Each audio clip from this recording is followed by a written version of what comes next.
አሰላሙ አለይኩም ወራህመቱላሂ ወበረከቱ።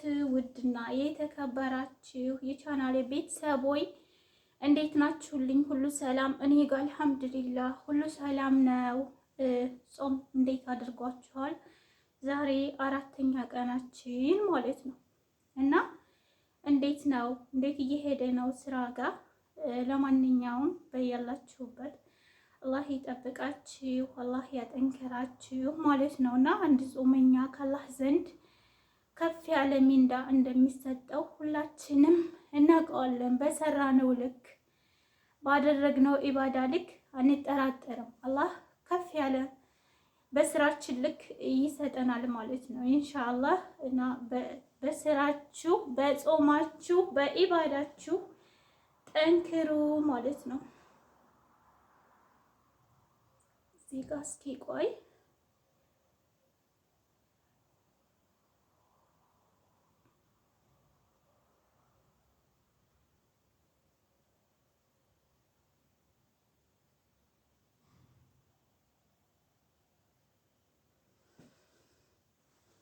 እና ለጾመኞች አላህ ሱብሃነሁ ወተዓላ ለጾመኞች የሚሰጣቸው ታላቅ ሚንዳ ሰርች እያደረኩ ነው እና ላስታውሳችሁ ፈልጌ ነው ማለት ነው።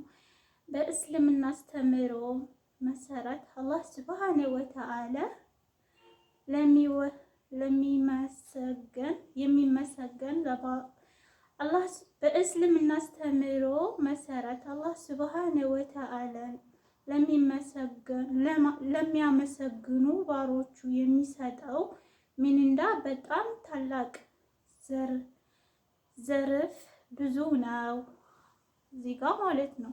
ያው ለጾመኞች ማሻአላህ ተባረከላህ አላህ ኸይር ነገር ይወፍቀናል ማለት ነው። ጾመን የምንጨርሰው አላህ ያድርገን፣ አላህ ጋር በኸይር ነገር የምንገናኝ ያድርገን ማለት ነው። ምስጋና ሽኩር ለአላህ ጸጋ እውቀትና መስጠትና በምትኩም እሱ ማክበር ማለት ነው።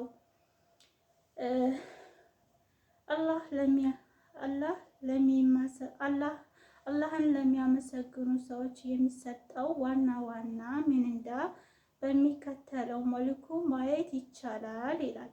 አንደኛ ይላል አላህ በቁርአን ላይ ግልጽ ቃል እንዲገባ አላህ በቁርአን ላይ በግልጽ ቃሉ እንደገባ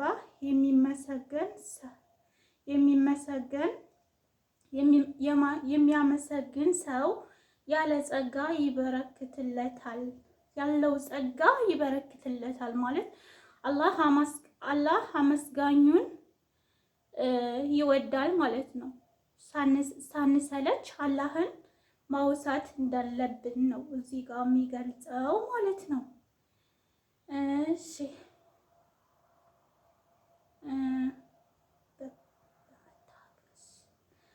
በማመስገናችን ታላቅ የሆነ ከአላህ የሚሰጠን ስጦታ ነው። አላህ ዘንድ የሚሰጠን ታላቅ ሚንዳ አላህ የሚያመሰግኑ ሰዎች ልዩ የሆነ በቁርአን የሚገደብ ሚንዳ ያዘጋጅላቸዋል። ይህ በዱንያም በአኼራም ስኬተኛ ነው። ማለትም አንድ ሰው ሁሌም አላህን አመስጋኝ ከሆነ በዱንያም በአኼራም ስኬተኛ ባሪያ ሆኖ አላህ ጋር ይገናኛል ማለት ነው ኢንሻአላህ። ያው ሰርች አረኩትን ነገር ነው የማነብላችሁ ማለት ነው። እኔ እውቀቱ ኑሮኝ ላስተምር ሳይሆን እዚህ ጋር ለማስታወስ ነው ማለት ነው። እና በዱንያ በረካ የአእምሮ እረፍት እና በቂ ሲለይ በአኼራ ጀነተል ፊርዶስ በከፍታ ደረጃ ይወፍቀዋል ይለናል። አልሐምዱሊላህ አላህ ከሚወፈቁት ያድርገን ማለት ነው። ከአላህ ቅጣት መዳን ይላል። አንድ ሰው አምኖ አመስግኖ እስከኖረ ድረስ አላህ እንደማይቀጣው ቃል ገብቷል ይላል። ማለት አላህን አውስተን አላህን ተገዝተን አላህ የሚለንን ነገር አድርገን ያው አላህ ኸይር ነገር ይሰጠናል ማለት ነው። ደግሞ ከጀሃነም እሳትም እንተርፋለን እንድናለን ማለት ነው ያ ጀማ እና አልሐምዱሊላህ ምንኛ መታደል ምንኛ ትልቅ ደስታ ነው የተጎናጸፍነው ማለት ነው። እና አንድ ሰው ይሄም ደጋሚ ነው። እሺ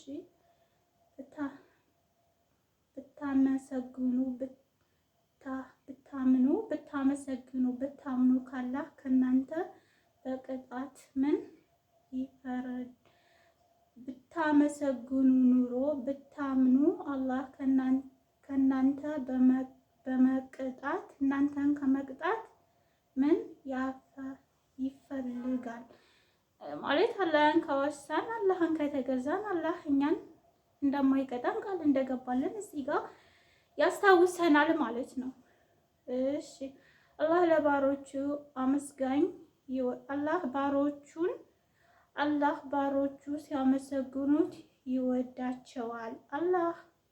አላህ ውዴታ ደግሞ አንድ አማኝ ሊያገኝ የሚችለው ትልቁ ሽልማት አላህን ማግኘት የሚችለው አንድ ሰው አላህን ሲያወሳ፣ አላህን ሲገዛ፣ አላህን ሲፈራ አላህን ማግኘት እንደሚችል እዚህ ጋር ማለት ነው ይናገራል። እኛ አላህን የምናወሳ አላህን የምንፈራ ከሆነ አላህን እናገኛለን ማለት ነው። ነገ ይቺ ዱንያ ናት። ነገ ወደ አኼራ ስንሄድ አላህን የምናወሳ አላህ ያዘዘንን ነገር ሰርተን የምንሄድ ከሆነ ከአላህ ጋር ለራሱ እንደምንገናኝ እዚህ ጋር ያስታውሰናል ማለት ነው። ምስጋና በሶስት መልኩ ሊከፈል ይገባል ይላል። በልብ ጸጋውን ሁሉ አላህ መሆኑን ማመን፣ 2 በምላስ አልሐምዱሊላህ በማለት አላህን ማውሳት፣ 3 በአካል በተግባር የተሰጠንን ጸጋ አላህን በሚወዱ መንገድ ላይ ብቻ መጠቀም፣ አላህ በሚወደው ኸይር ነገር ላይ መጠቀም እንዳለብን እዚህ ጋር ያስታውሰናል ማለት ነው ያ ጀማዓ። እሺ በአጠቃላይ ምስጋና የጸጋዎች ሁሉ ቁልፍ ነው። ባመሰገነን ቁጥር አላህ ለባሮቹ ከፍ ያለ ቦታ ይመነዳዋል ይለናል። ያ ረብ ከነሱ ያድርገም ማለት ነው። ስለ ምስጋና ሽኩር አላህ በቁርአን ውስጥ የጠቀሳቸው ተጨማሪ ጥቅሶች እንዲዘረዘሩልህ ትፈልጋለህ? እና ስለዚህ በጠቅሉ ማለት ነው ሰርች አድርጋችሁ ጉግል ላይ ስላለ አላህ እኛን ምን እንደሚለን አላህ ከኛ ምን እንደሚፈልግ መማር እንችላለን፣ ማወቅ እንችላለን ማለት ነው። በጥቂቱ ይሄንን እዚህ ጋር ወይኔ ጠፋ እና ሰርች አድርጌ ነው ላነብ የቻልኩት። ማለትም አላህን እንድናወሳና እንድናመሰግን እንዳንዘናጋ ለማስታወስ ፈልጌ ነው ያ ጀማ። ያ ረቢ አላህ ኸይሩን ነገር ይወፍቀን፣ ወለ ዱንያ ወለ አኺራ ትሉታላችሁ። አላህ ኢባዳችንን ኸይሩን ነገራችንን ይቀበለን እያልኩኝ ኢንሻአላህ በቀጣይ እንደዚሁ ሰርች እያደረኩኝ እናንተን ለማስታወስ እናንተን ለማዝናናት እመጣለሁኝ። አላህ ኸይሩ ስራዬን ጥሩ ስራዬንም እንዲቀበለኝ በዚሁ እናንተም ዱዓ አድርጉልኝ። አውቄ ሳይሆን ያው ጊዜን እንደዚህ ማለት ነው ቁጭ በሚልበት ሰዓት ያው እናንተን ለማስታወስ እና ኸይር ነገሮችን ይዘን አብረን ወደ ጀነት እንድንገባ ስለፈለኩኝ ነው ኢንሻአላህ። በተጨማሪ ደግሞ ላይክ እና ሰብስክራይብ እያደረጋችሁ ቻናሉን አሳድጉት። ይሄ ቻናል እንዳልኳችሁ ጥሩ ነገር ኸይር ነገር ላስተላልፍበት ነው የከፈትኩት ማለት ነው እና እናንተም በዚሁ አጋጣሚ ጥሩ ነገሮች የምላቸውን ነገሮች ኮመንት ላይ ጻፉልኝ። ጥፋትም ካለ ትክክልም ከሆንኩኝ እና በዚሁ አጋጣሚ አበረታቱኝ፣ አጠነካክሩኝ ማለት ነው ያ ጀማ። ኢንሻአላህ በቀጣይ ደግሞ በአዲስ ነገር እንደዚሁ አላህን እንድናወሳ በሚያደርግ በጥሩ ነገር እመለስላችኋለሁ። እስከዛ በያላችሁበት ሰላማችሁ ብዝዝት ይበልልኝ። ሰላም አለይኩም ወራህመቱላሂ ወበረከቱ።